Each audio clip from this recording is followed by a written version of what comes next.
दोस्तों, क्या आपने कभी सोचा है कि एक अजनबी की मौत के बाद उसकी डायरी आपकी जिंदगी हमेशा के लिए बदल सकती है?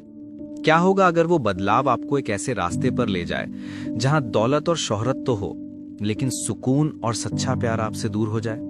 आज की कहानी है मैथ्यू की, एक ऐसे शख्स की जिसकी किस्मत रातों रात पलट गई, लेकिन इसके बदले उसे अपनी आत्मा का एक टुकड़ा खोना पड़ा। ये कहानी सिर्फ पैसों की नहीं, बल्कि झूठ, धोखे और एक इंसान के अंदर चल रहे तूफान की है। कहानी शुरू होती है मैथ्यू नाम के एक अकेले नौजवान से, जो एक मशहूर राइटर बनने का सपना देखता था।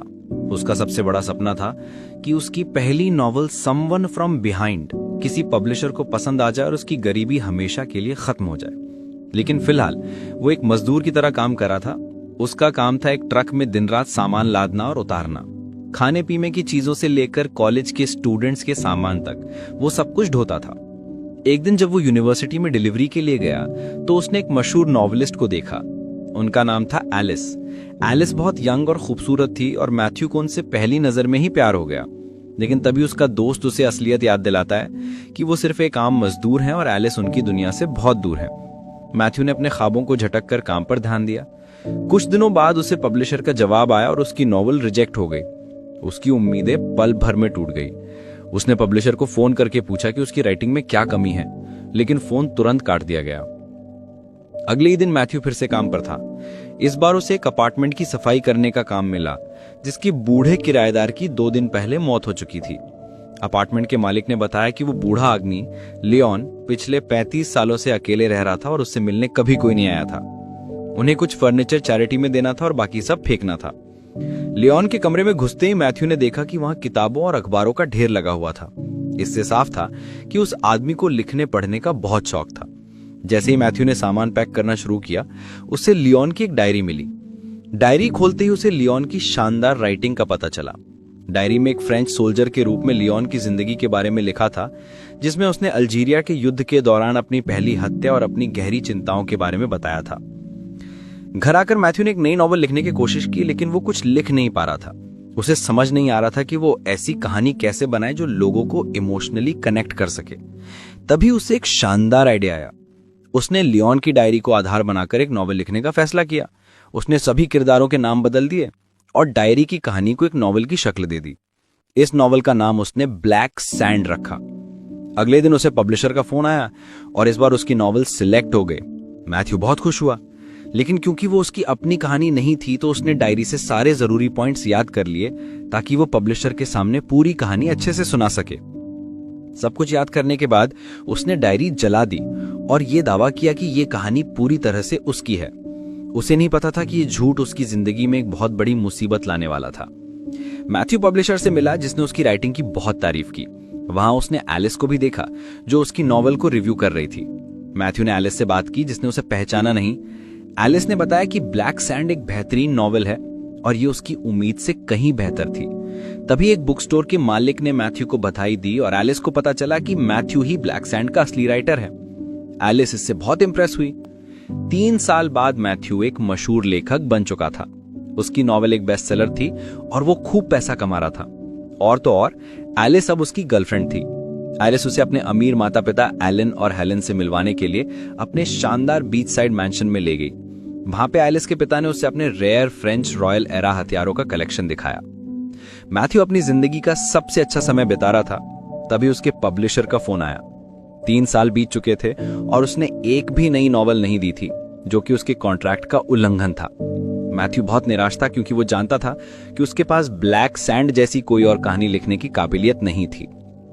पब्लिशर ने उसकी रॉयल्टी रोक दी, क्योंकि कॉन्ट्रैक्ट के मुताबिक रॉयल्टी जारी रखने के लिए कम से कम 2 नॉवल देनी थी। तभी एलिस के माता पिता का थोड़ा घमंडी गॉडसन स्टैन उनसे मिलने आया।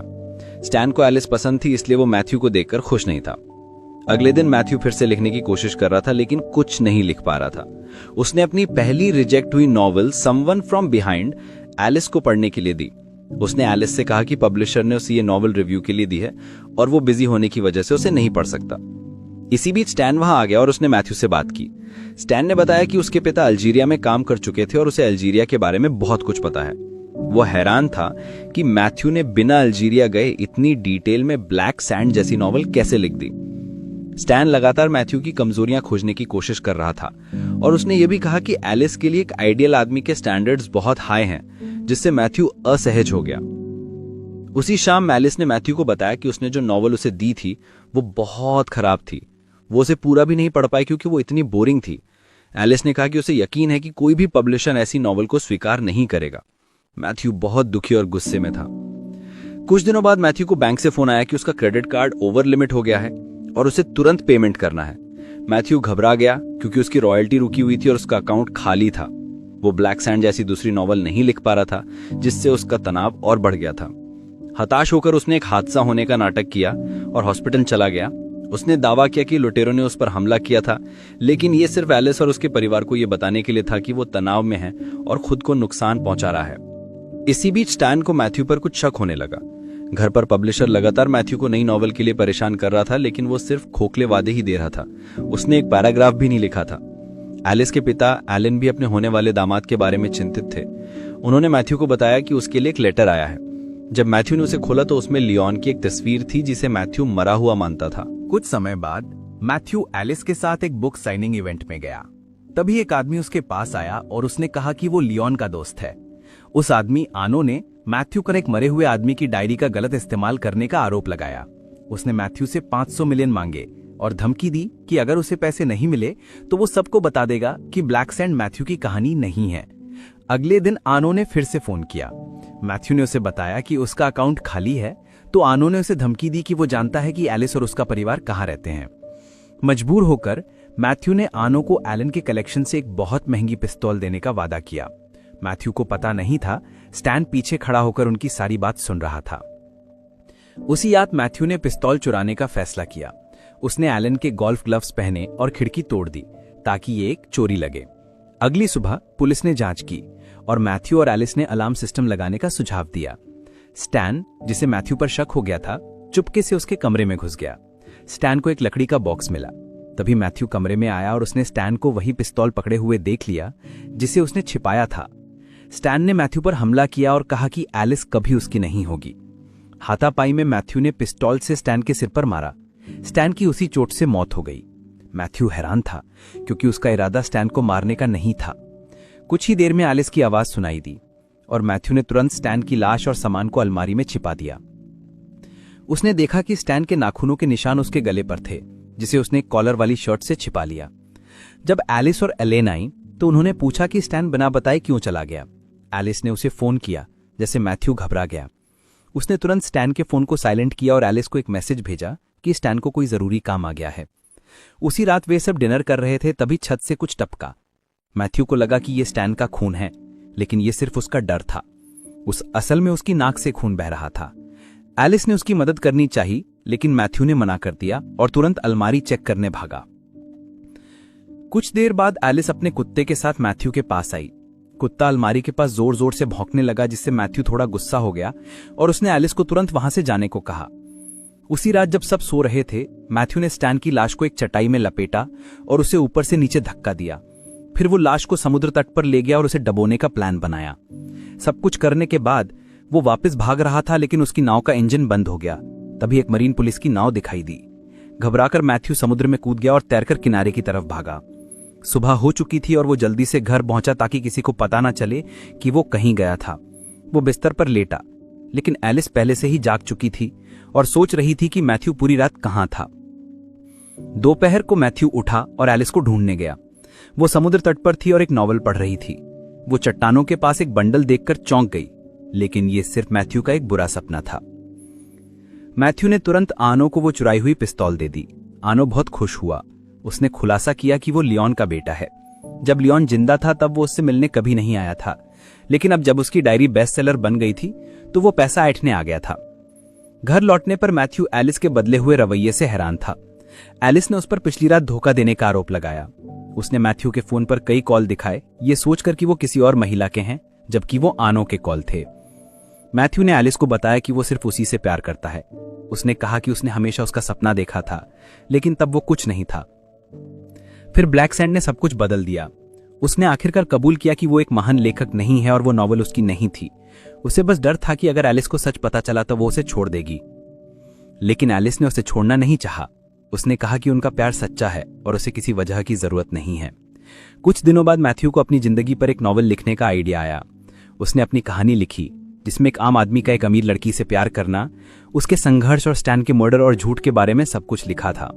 बेशक उसने सभी किरदारों के नाम बदल दिए थे ताकि एलिस और किसी को भी उस पर शक ना हो। मैथ्यू ये साबित करना चाहता था कि वो अपनी काबिलियत से एक अच्छी नॉवल लिख सकता है और एलिस उसे लगातार प्रोत्साहित कर रही। आखिरकार नॉवल पूरी हो गई जिसका नाम उसने फॉल्स प्रिटेंसेस रखा।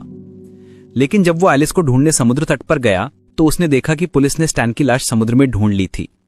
उसकी मुसीबतें खत्म होने का नाम नहीं ले रही थी। पुलिस उनके घर आई और बताया कि स्टैन के नाखूनों में किसी की स्किन मिली है जिससे लगता है कि उसने अपने हमलावर को खरोंचा था। पुलिस ने घर के सभी लोगों और स्टैन के परिचितों को पेरिस में डीएनए टेस्ट के लिए बुलाया। तभी आर्नो का फिर से फोन आ गया और उसने और पैसों की मांग की। मैथ्यू बहुत परेशान हो गया।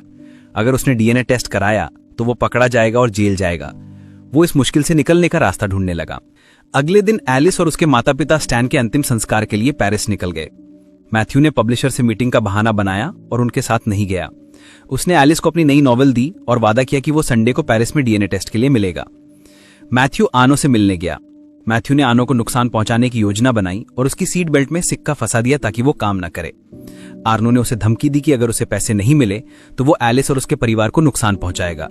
मैथ्यू ने गुस्से में कार को चट्टानों से टकरा दिया। मैथ्यू बच गया लेकिन आर्नो की मौत हो गई क्योंकि उसकी सीट बेल्ट काम नहीं कर रही थी। मैथ्यू ने डीएनए टेस्ट और जेल से बचने के लिए एक बहुत ही खतरनाक योजना बनाई। उसने आर्नो की लाश को ड्राइवर सीट पर रखा, अपनी घड़ी, वॉलेट और फोन उसके पास रख दिया ताकि सबको लगे कि मैथ्यू खुद मर गया है। इस प्लान में खतरा यह था कि वो हमेशा के लिए एलिस से दूर हो जाएगा। उसने कार और लाश पर पेट्रोल छिड़का और आग लगा दी। मैथ्यू गायब हो गया और दुनिया ने मान लिया कि एक कार एक्सीडेंट में उसकी मौत हो गई है। 2 साल बाद मैथ्यू एक होटल में बैठकर खबर देख रहा था। न्यूज में बताया जा रहा था कि ब्लैक सैंड का मशहूर लेखक मैथ्यू एक एक्सीडेंट में मर गया है।